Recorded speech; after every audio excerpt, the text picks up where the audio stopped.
There's a lot of talk about 100% mortgages coming back and being a thing again. And I wanted to do a quick video about that. I'm not sure how this is going to go, but I'm going to try. Because there's a few things you need to know.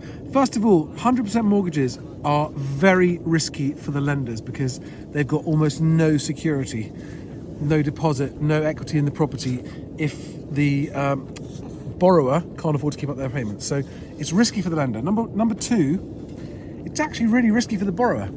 Unless house prices are going up sharply, and currently they're not, then 100% mortgage is just like paying rent, but with less flexibility. You're just completely bound to that lender, almost like a landlord, but for decades. And you'll never be able to sell because there won't be enough equity in your property to pay off the mortgage.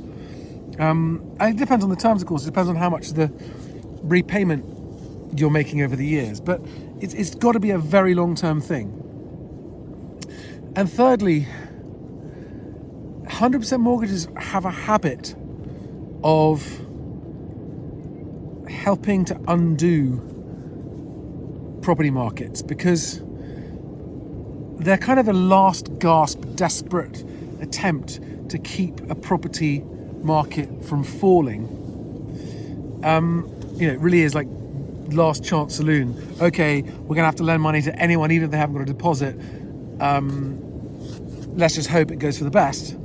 But the sums don't add up. They just don't add up. So I just wanted to say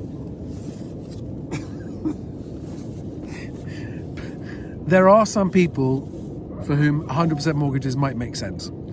People who've got no chance of saving a deposit but can afford a mortgage repayment and can take the very, very long-term view.